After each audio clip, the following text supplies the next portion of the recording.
He said, God open the window. There's no way. Open the window. He said, this just cannot be broken. I am by faith, so I cannot deny myself. I want to man who said it, I can't be breaking it. Oh God, for this woman, open the window. He said, oh son, I won't. The whole church is praying. He said, the whole church been fasting for 1 year. I won't. Tell that woman, be a tither. Stop. So people will be fasting for 1 year. God will disregard fasting and prayer for 1 year.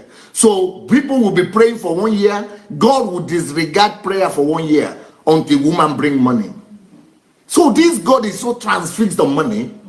So this God is so addicted to money. What kind of a money monger God are they talking about? That he said they will pray for 1 year, God will say no. But let the woman bring money, then God will answer. But let's hear what the word of God says about that woman. Because I know the woman he's talking about. Let's see what God says about that woman. Luke 18. You all know the story of that woman. Then Jesus spoke as if Jesus knew that this day will come. Jesus knew that this day will come. That some people will bring the different gospel like this. Look what Jesus said. Then he, Jesus, spoke a parable to them.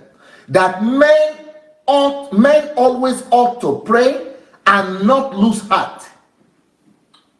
When you pray and you don't lose heart, God cannot pass you by.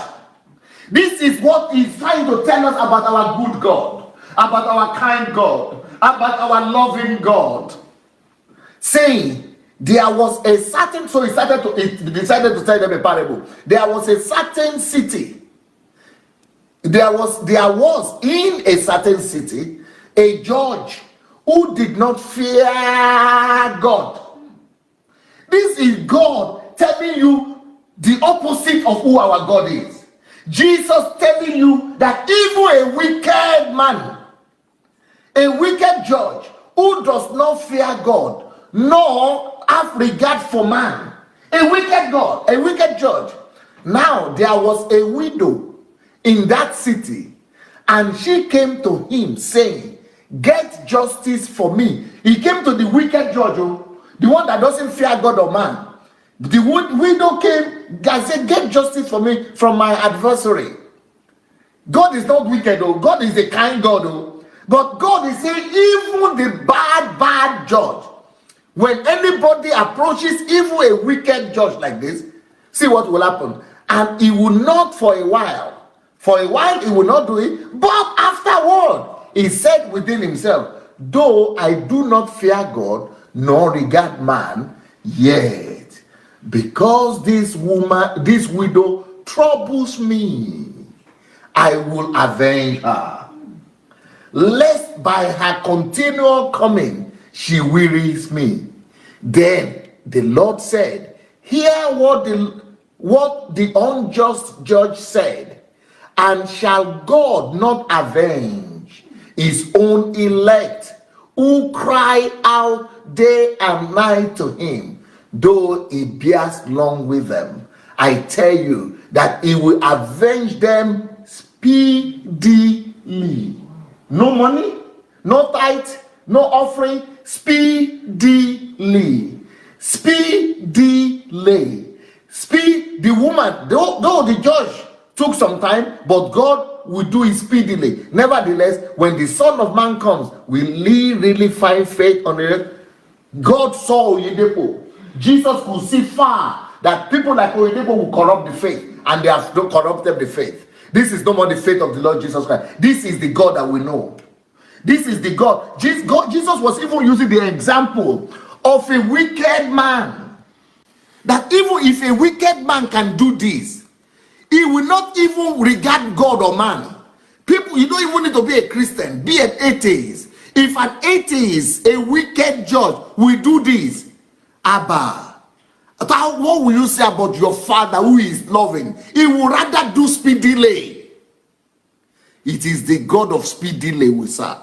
We are not serving the God that Oyedepo is talking about. Oyedepo is saying if we will pray for 1 year, God will just say, I will not answer, forget it. What kind of wicked? The kind of God that Oyedepo is talking about is even more wicked than that evil judge.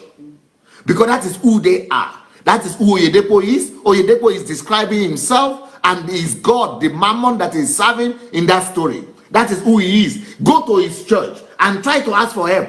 They are behaving exactly the way he said they will behave. Until they find in their paper that you are paying tithe. Until they see that you are bringing money, they will never listen to you. Because that is exactly who they are. It is himself is describing there. It is not the God of heaven. That even if the whole church will pray for 1 year and fast, they will not answer. That is who they are. These people are anti-Christ. They are anti-God. They are anti the gospel. They have turned the church they have hijacked the church. They have turned the church of the Lord Jesus Christ into evil shrine, into the house of wickedness, into the strongholds of wickedness. The church in Nigeria and all over Africa, it has become the center of wickedness. All kind of wickedness is there, and it is because that is who they are. They are repeating themselves. That is who they are. They are an epitome of wickedness. And they are serving the God of Mammon, and that is the kind of God they are presenting to our people. So everybody in those churches, they are struggling. They are going for evangelism from morning to night, because they will tell them, if you don't go for evangelism, God will not answer. Oh, they are bringing tithe from morning to night, because they have told them, if you don't bring tithe, God will not answer. They are going to do this in the morning, in the night, because they are telling them, if you don't do this, if you don't do that, God will not. They have made. They have made this kind God, they have made him to become evil God. And they attach condition to everything. Oh, maybe you are not holy enough. Oh, maybe you are not paying your tithe. Oh, maybe you are not righteous enough. Oh, maybe you didn't come for night preaching. Oh, maybe you didn't come for prayer. Oh, maybe you missed the service. Oh, maybe you don't respect the bishop. Oh, maybe this. They have tied everything just to make you into a slave completely, to strip you of your rights, to strip you of your will, to strip you of your money, to strip you of your dignity, until you become their total slave. That is the slavery system Oyedepo, Adeboye, and all of them are set up in Nigeria. Let's see what God says to that. Let's see Jesus' reply to that.